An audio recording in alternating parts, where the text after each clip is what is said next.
Hello ನಮಸ್ತೆ. ಇವತ್ತು ನಾನು ನಿಮಗೆ ಪರಿಚಯಿಸ್ತಿರೋದು ನಾವು ವಿಸಿಟ್ ಕೊಟ್ಟಂತಹ ಪಂಬನ್ ಬ್ರಿಡ್ಜ್ ಹಾಗೆ ರಾಮೇಶ್ವರ. ಫಸ್ಟ್ ನಾವು ತಿರ್ಚಿಯಿಂದ ನಾವು ಟ್ರಾವೆಲ್ ಮಾಡಿದಾಗ ನಾವು ಫಸ್ಟ್ ಹೋಗಿರೋದೇ ರಾಮೇಶ್ವರಕ್ಕೆ. ರಾಮೇಶ್ವರದಿಂದ ನೆಕ್ಸ್ಟ್ ಧನುಷ್ಕೋಡಿ ಸಿಗ್ತದೆ. ಫಸ್ಟ್ ರಾಮೇಶ್ವರದ ಬಗ್ಗೆ ಹೇಳ್ತೀನಿ ನಾನು. ಇದರ ವಿಶೇಷತೆ ಏನು ಅಂತಂದರೆ, ಫಸ್ಟ್ ಆಫ್ ಆಲ್ ಇದಕ್ಕೆ ದಕ್ಷಿಣ ಕಾಶಿ ಅಂತ ಹೇಳ್ತಾರೆ. ಹೇಗೆ ನಮಗೆ ಉತ್ತರದ ಕಾಶಿ ಪ್ರಾಮುಖ್ಯತೆ ಇದೆಯೋ ಹಾಗೆಯೇ ದಕ್ಷಿಣ ಕಾಶಿ ಕೂಡ ಪ್ರಾಮುಖ್ಯತೆ ಇದೆ. ಇಲ್ಲಿ ವಿಶೇಷತೆ ಏನು ಅಂತಂದರೆ, ಬಂಗಾಳಕೊಲ್ಲಿ ಹಾಗೆ ನಮ್ಮ ಅರಬ್ಬಿ ಸಮುದ್ರ ಇದೆರಡು ಜಾಯಿನ್ ಆಗುವಂತಹ ಪ್ಲೇಸೇ. ಹಾಗೂ ನಮಗೆ ಒನ್ ಆಫ್ ದ ಬಾರ್ಡರ್, ಒಂದು ಸೈಡಿನ ಬಾರ್ಡರ್ ಸಿಗುವಂತಹ ಪ್ಲೇಸೇ ಧನುಷ್ಕೋಡಿ ಆಗಿರ್ತದೆ. ಸೊ ಇದೆರಡರ ಸಂಗಮ ಆಗಿರುವಂತಹ ಅಲ್ಲಿಯ ತೀರ್ಥ. ಇಲ್ಲಿ ಇನ್ನೊಂದು ವಿಶೇಷತೆ ಏನು ಅಂತಂದರೆ, ದೇವಸ್ಥಾನದ ಒಳಗಡೆನೇ 7 ಕುಂಡನ 11 ಕುಂಡನೇನೋ ಇದ್ದಾವೆ. ಆ ಕುಂಡದಲ್ಲಿ ಮಿಂದು ಅಂದರೆ ಸ್ನಾನ ಮಾಡಿ ಅಥವಾ ಅಲ್ಲಿಯ ತೀರ್ಥವನ್ನು ಕೂಡ ತೊಗೊಂಡು ಬರ್ಬೋದು ಮನೆಗೆ, ಅಲ್ಲಿ ಅದು ವಿಶೇಷತೆ. ಹಾಗೆ ಸುಮಾರುವಾದಂತಹ ತೀರ್ಥಸ್ಥಾನ ಅಂತೇಳಿ ಇದೆ, ಒಂದು 22 ತೀರ್ಥಸ್ಥಾನಗಳಿದ್ದಾವೆ. ಸೊ ನೀವು ರಾಮೇಶ್ವರಕ್ಕೆ ಹೋದಾಗ ಅಲ್ಲಿ ನೀವು ವಿಸಿಟ್ ಮಾಡಿ. ಈ ಟೆಂಪಲಿನ ವೈಶಿಷ್ಟ್ಯತೆ ಹಾಗೆ ಅದರ ಸ್ಟ್ರಕ್ಚರು ಇದನ್ನೆಲ್ಲ ನೋಡುವುದೇ ಒಂದು ಕಣ್ಣಿಗೆ ಹಬ್ಬ ಅನ್ನೋ ಥರ ಇದೆ. ಎಲ್ಲಿ ನೋಡಿದರೂ ಕಾಲಮ್ಸ್, ಆ ಕಾಲಮ್ಸಲ್ಲಿರುವಂತಹ ಡಿಸೈನ್ಸ್ ನೋಡಿದರೆ ನೋಡ್ತಾ ಇರಬೇಕು ಅನ್ನುವಂತಹ ಅಷ್ಟು ದೊಡ್ಡದಾದ ಟೆಂಪಲ್. ಹೋಗ್ತಾ ಇದ್ದಾಗೇ ಫಸ್ಟ್ ಈ ಟೆಂಪಲ್ ಸಿಗ್ತದೆ. ಇಲ್ಲಿ ಒಳಗಡೆ ನಾಗನ ಕಲ್ಲುಗಳೆಲ್ಲ ಜಾಸ್ತಿ ಇಟ್ಟಿದ್ದಾರೆ. ಸೊ ಅಂದರೆ ಅದು ಪೂಜೆ ಮಾಡಿರುವಂತಹ ಕಲ್ಲುಗಳನ್ನೆಲ್ಲ ಅಲ್ಲಿ ಇಟ್ಟಿದ್ದಾರೆ, ಏನೋ ಗೊತ್ತಿಲ್ಲ. ಅದೆಲ್ಲ ಏನು ಕಾಣ್ತಾ ಇದೆ ನೋಡಿ, ಅದೆಲ್ಲ ನಾಗನ ಕಲ್ಲುಗಳು. ಸೊ ಅಲ್ಲಿ ದೇವರ ದರ್ಶನ ಮಾಡಿಕೊಂಡು ನಾವು ನೆಕ್ಸ್ಟ್ ನಾವು ರಾಮನಾಥನ ದರ್ಶನಕ್ಕೆ ಹೋದ್ವಿ. ಸೊ ನಾನೇನು ಅಂದ್ಕೊಂಡಿದ್ದೆ ಅಂತಂದರೆ, ರಾಮನಾಥ ಅಂತಂದರೆ ರಾಮಂದು ಸ್ವಲ್ಪ ಸ್ಟೋರಿ ಇದೆಯಲ್ಲ ಅಲ್ಲಿ, ಅದಕ್ಕೆ ರಾಮಂದು ಟೆಂಪಲ್ ಇದೆ ಅಂತ ನಾನು ಅಂದ್ಕೋತಾ ಇದ್ದೆ. ಆದರೆ ರಾಮೇಶ್ವರದಲ್ಲಿ ಮೇನ್ ಇರೋದೇ ದಕ್ಷಿಣ ಕಾಶಿ, ಅಂದರೆ ನಮ್ಮ ಶಿವನ ಟೆಂಪಲ್. ಅಂದರೆ ಶಿವನ 12 ಜ್ಯೋತಿರ್ಲಿಂಗಗಳಲ್ಲಿ ಇದು ಕೂಡ ಒಂದು ಪ್ರಾಮುಖ್ಯತೆ ಇರುವಂತಹ ಲಿಂಗ ಇಲ್ಲಿ ರಾಮೇಶ್ವರದಲ್ಲಿ ಇರುವಂಥದ್ದು. ಬೆಳಿಗ್ಗೆ ನಾವು ಇಲ್ಲೊಂದು 4 ಗಂಟೆಗೇ ಟೆಂಪಲ್ ಓಪನ್ ಆಗ್ತದೆ. ಒಂದು 5 ಗಂಟೆಯಿಂದ ನಮಗೆ ದರ್ಶನಕ್ಕೆ ಅವಕಾಶ ಇದೆ. ನಾವು ಆಲ್ಮೋಸ್ಟ್ ಒಂದು 6 o'clock ಹೋಗಿದ್ವಿ. 6 o'clock ರಶ್ ಇತ್ತು. ಅಂದರೆ ನೀವು ಇಮ್ಯಾಜಿನ್ ಮಾಡ್ಬೋದು ಡೇ ಟೈಮಲ್ಲಿ ಎಷ್ಟು ರಶ್ ಇರ್ಬೋದು ಅಂತೇಳಿ. ಸೊ ನಾವು ದೇವರ ದರ್ಶನ ಮಾಡೋಕ್ಕೆ ಹೊರಟಿದ್ದೀವಿ. ಹಾಗೆ ನೀವು ಕೂಡ ಈ ಟೆಂಪಲನ್ನು ಈ ಮುಖಾಂತರ, ಯಾರು ನೋಡಿಲ್ವೋ ಅಲ್ಲಿ ಹೋಗಿ ಈ ಮುಖಾಂತರ ಆದರೂ ನೋಡಿ ಮನಸ್ತೃಪ್ತಿಯನ್ನು ಪಡೆಯಿರಿ ಅಂತ ನಾನು ಆಶಿಸ್ತೇನೆ. ಬನ್ನಿ ಮುಂದೆ ಹೋಗೋಣ. ಸಾಧ್ಯವಾದಷ್ಟು ಒಳಗಡೆ, ಟೆಂಪಲ್ನ ಒಳಗಡೆ ಯಾವ ರೀತಿಯೆಲ್ಲ ಇದೆ ಅನ್ನೋದನ್ನು ನಾನು ಕವರ್ ಮಾಡೋಕ್ಕೆ ಟ್ರೈ ಮಾಡ್ತೀನಿ. ಹಾಗೆ ನನ್ನ ಹಸ್ಬೆಂಡ್ ಕೂಡ ಹೆಲ್ಪ್ ಮಾಡ್ತಾಯಿದ್ರು ವಿಡಿಯೋ ಮಾಡೋದಕ್ಕೆ. ಸೊ ಇಲ್ಲಿ ನೋಡ್ಬೋದು ನೀವು, ನಂದಿ, ಎಷ್ಟು ದೊಡ್ಡದಾದ ನಂದಿ. ಹಾಗೆ ಅದು ನೋಡೋದೇ ಅಷ್ಟು ಚೆಂದ. ಸೊ ಅಲ್ಲೆಲ್ಲ ಅಷ್ಟು ಕವರ್ ಮಾಡೋಕ್ಕಾಗಿಲ್ಲ. ಹಾಗೆ ಒಳಗಡೆ ನೋಡಿ ಎಷ್ಟು ಲೈನ್ಸ್ಗಳಿದ್ದಾವೆ. ಸೊ ಈಗ ನಾವು ಮಾರ್ನಿಂಗ್ 6 o'clock ಇಷ್ಟು ರಶ್ ಇದ್ದಾವೆ. ಸೊ ಇಲ್ಲ ಅಂತಂದರೆ ಸಿಕ್ಕಾಪಟ್ಟೆ ಲೈನ್ಸ್ಗಳಿದ್ದಾವೆ. ಅದನ್ನು ನೋಡಿನೇ ಎಷ್ಟು ಟೈಮ್ ಹಿಡಿಬೋದಪ್ಪ ಅನ್ನೋ ಥರ ಇತ್ತು. ಬನ್ನಿ ಮುಂದೆ ಹೋಗೋಣ. ಸೊ ನೀವು ಕೂಡ ಈ 12 ಜ್ಯೋತಿರ್ಲಿಂಗದಲ್ಲಿ ಒಂದು ಜ್ಯೋತಿರ್ಲಿಂಗವನ್ನು ನೋಡುವ ಅವಕಾಶ ನೀವು ಕೂಡ ಪಡ್ಕೊಳ್ಳಿ.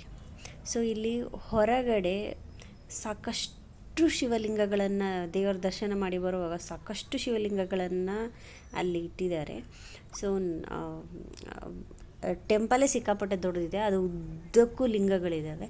ಸೊ ಅಲ್ಲಿಂದ ಹೊರಗೆ ಬಂದ ಮೇಲೆ ನಮಗೆ ದೇವಸ್ಥಾನದ ಎದುರುಗಡೆನೆ, ಅಂದರೆ ಮೇನ್ 4 ಬಾಗಿಲುಗಳಿದ್ದಾವೆ.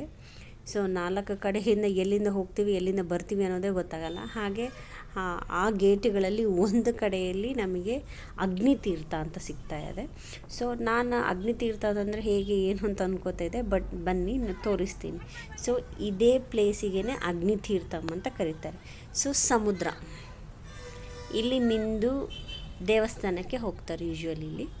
ಸೊ ಇದನ್ನು ನೋಡಿದ್ರಲ್ಲ, ಹಾಗೆ 22 ತೀರ್ಥ ಸ್ಥಾನಗಳಿದ್ದಾವೆ. ಸೊ ಸಾಧ್ಯವಾದರೆ ನೀವು ಕೂಡ ಕವರ್ ಮಾಡಿ. ಈ ವಿಡಿಯೋ ಮಾಡಿರೋದು ಫೆಬ್ರವರಿ 2024 ಆದರೆ ನಾವು 2022 ಕೂಡ ಹೋಗಿದ್ವಿ. ಆ ಕ್ಲಿಪ್ಪನ್ನು ಕೂಡ ನಾನು ಅಲ್ಲಿ ಶೇರ್ ಮಾಡಿದ್ದೆ, ಒಂದು ಫೋಟೋ ಶೇರ್ ಮಾಡಿದ್ದೆ.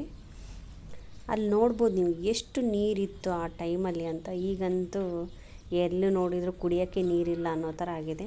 ಹಾಗೆ ಅಲ್ಲಿಂದ ನಾವು ಟೆಂಪಲ್ನಿಂದ ಮುಂದೆ ನಾವು ಹೋಗಿದ್ದು ರಾಮತೀರ್ಥಂ ಅಂಥೇಳಿ. ಸೊ ಫಸ್ಟ್ ಸಿಗೋದೇ ರಾಮತೀರ್ಥಂ. ಇಲ್ಲಿ ದೇವಸ್ಥಾನದ ಮುಂದುಗಡೆ ಕೆರೆ ಇದೆ, ಅದೇ ರಾಮತೀರ್ಥಂ. ಹಾಗೆಯೇ ಅದರ ಮುಂದುಗಡೆ ಟೆಂಪಲ್ ಇದೆ. ಸೊ ನೀವು ಕೂಡ ಇಲ್ಲಿ ವಿಸಿಟ್ ಮಾಡ್ಕೊಂಡು ಬನ್ನಿ. ಇದರದ್ದೇ ಪಕ್ಕದಲ್ಲೇ ಲಕ್ಷ್ಮಣ ತೀರ್ಥ ಅಂತಿದೆ. ಆ್ಯಕ್ಚುಲಿ ತಮಿಳ್ನಾಡು ಸೈಡಲ್ಲಿ ನೀರಿಲ್ಲ, ಎಲ್ಲಿ ನೋಡಿದರೂ ನೀರು ಖಾಲಿ. ಯಾವ ಬ್ರಿಡ್ಜಸ್ ನೋಡಿದ್ರೂ ಅಲ್ಲಿ ನೀರಿಲ್ಲ, ಬರೀ ಬ್ರಿಡ್ಜ್ ಕಾಣ್ತದೆ. ಇಂಥದ್ರಲ್ಲೂ ಈ ತೀರ್ಥಮಲ್ಲಿ ಇಷ್ಟು ನೀರು, ಇದೇ ವಿಶೇಷತೆ.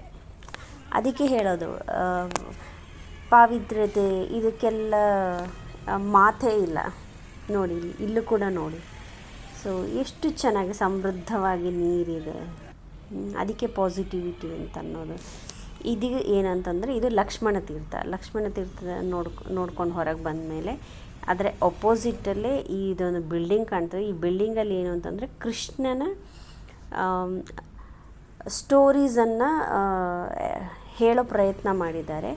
ಸೊ ಡಿಫ್ರೆಂಟ್ ವೇಸ್ನ ಪಿಕ್ಚರ್ಸ್ ಎಲ್ಲ ಅಲ್ಲಿದ್ದಾವೆ. ಹೋಗಿ ಹಾಗೆ ಒಂದು ವಿಸಿಟ್ ಕೊಟ್ಕೊತಾ ಬರ್ಬೋದು.